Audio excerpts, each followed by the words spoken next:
State ইউনিভার্সিটির আন্ডারে তোমরা যারা এনইপি সিলেবাস অনুযায়ী দর্শন বা ফিলোসফি মাইনর সাবজেক্টটিতে পরীক্ষা দেবে তাদের জন্য কিছু সাজেশন আমি আজকে এনেছি। তোমাদের বলবো একটু পরীক্ষার আগে এই সাজেশনগুলো একটু চোখ বুলিয়ে নাও। প্রথমেই বলবো যে 50 নম্বরের পরীক্ষা তোমাদের হবে, তার মধ্যে থেকে তোমাদের লিখতে হবে 10 নম্বরের দুটো বড় প্রশ্ন এবং 5 নম্বরের দুটি শর্ট টাইপ কোশ্চেন বা টিকা জাতীয় প্রশ্ন এবং 2 নম্বরের 10টি ছোট প্রশ্ন। এই 2 নম্বরের 10টি ছোট প্রশ্ন এবং 5 নম্বরের দুটি টিকা বা বড় প্রশ্ন দুটো 10 নম্বরের প্রত্যেকেরই সাজেশন আমি আজকে তোমাদের এই ভিডিওতে প্রোভাইড করব। 2 নম্বরের যে 10টি ছোট প্রশ্ন তোমাদের লিখতে হবে সেখানে কি কি সাজেশন হিসেবে কোশ্চেনগুলো রেখেছি একটু দেখে নাও। প্রথমেই আমি বলবো দর্শন শব্দের ব্যুৎপত্তি উল্লেখ করো। আস্তিক দর্শন কাকে বলে? দুটি আস্তিক দর্শন এবং দুটি নাস্তিক দর্শনের নাম লেখো। চার্বাক শব্দের অর্থ কি? শব্দ প্রমাণের বিরুদ্ধে চার্বাকদের দুটি অভিযোগ উল্লেখ করো। চার্বাক দর্শনকে কেন জড়বাদী দর্শন বলা হয়? স্বভাববাদ কি? ন্যায় মতে প্রমা কি, কত প্রকার এবং কি কি? ন্যায় মতে প্রমাণ কি, কত প্রকার ও কি কি? বিভিন্ন প্রকার লৌকিক সন্নিকর্ষের নাম উল্লেখ করো। ব্যক্তি কাকে বলে, কত প্রকার ও কি কি? পঞ্চাবয়বী অনুমানের অবয়বগুলি কি কি? পঞ্চাবয়বী ন্যায়ের তৃতীয় অবয়বটি কি? অব্যাপ্যদেশ পদটির অর্থ লেখো। পরার্থানুমান কি? সামান্য ও জাতির মধ্যে পার্থক্য উল্লেখ করো। জ্ঞান লক্ষণ প্রত্যক্ষ কাকে বলে?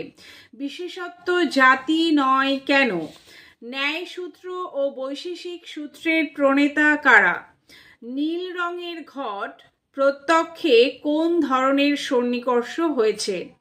একটি রক্তবর্ণ ঘট এখানে প্রত্যক্ষে কোন ধরনের সন্নিকর্ষ হয়েছে?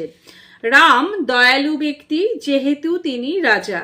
এই অনুমানটির সাধ্য পক্ষ ও হেতু নির্দেশ করো। পর্বতটি ধূমবান কারণ পর্বতটি বহ্নিমান। এই অনুমানটির পক্ষ সাধ্য ও হেতু নির্দেশ করো। শব্দ নিত্য কেননা এটি একটি গুণ। অনুমানটির সাধ্য পক্ষ ও হেতু নির্দেশ করো। বৈশেষিক মতে দ্রব্য কয়টি ও কি কি? অযুত সিদ্ধ পদার্থটির নাম লেখো। বৈশেষিক দর্শনে কটি পদার্থ ও কি কি? সামান্যের লক্ষণ লেখো। এর প্রকারভেদগুলি উল্লেখ করো। বিশেষের আশ্রয় কি? বৈশেষিক দর্শনে কত প্রকার অভাব স্বীকার করা হয়েছে এবং তাদের নাম কি? নেক্সট আসছে সবিকল্প প্রত্যক্ষ কাকে বলে? দৃষ্টান্ত দাও। শব্দ প্রত্যক্ষে কোন সন্নিকর্ষ প্রয়োজন আছে? প্রাগভাবের আদি ও অন্ত আছে কি? মায়ার শক্তিগুলি কি কি? অদ্বৈতবাদ কি? সত্তা কত প্রকার ও কি কি? বিবর্তবাদ কি?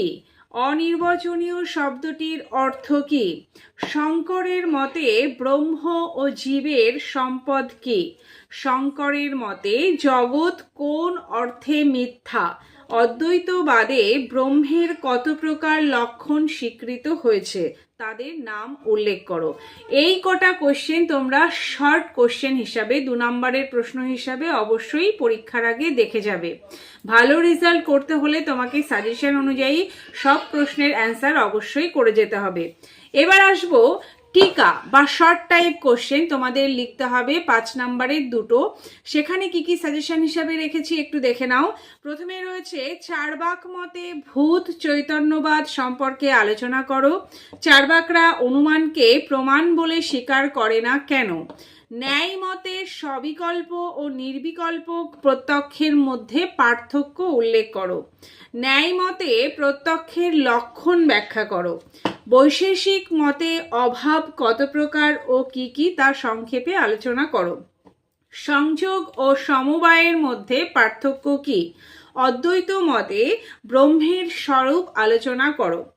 এই কটা কোশ্চেন তোমাদের শর্ট টাইপ কোশ্চেন হিসাবে রাখলাম সাজেশন হিসাবে। এবার আসবো নেক্সট যেটাতে, সেটা হলো বড় প্রশ্ন। বড় প্রশ্ন বা রচনাধর্মী প্রশ্ন তোমাদের দুটো লিখতে হবে 10 নম্বরের। সেখানে কি কি সাজেশন হিসাবে একটু রেখেছি, নোট করে নাও অবশ্যই। চার্বাকরা প্রত্যক্ষকে একমাত্র প্রমাণ কেন বলেন? চার্বাক দেহাত্মবাদ, এটি ব্যাখ্যা করো। ন্যায় মতে লৌকিক সন্নিকর্ষ সম্পর্কে আলোচনা করো।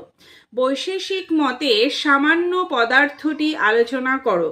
বৈশেষিক মতে সমবায় পদার্থটি আলোচনা করো। অদ্বৈত মতে মায়ার স্বরূপ ও কার্যাবলী ব্যাখ্যা করো। এই ছিল তোমাদের মাইনর ফিলোসফি বা দর্শনের সাজেশন। পরীক্ষার আগে অবশ্যই তোমরা এই সাজেশন অনুযায়ী কোশ্চেনগুলো পড়ে যাবে। ভালো রেজাল্ট করবে, ভালো করে পড়াশোনা করো, মন দিয়ে পড়ো, অবশ্যই এর ফল শুভ হবে।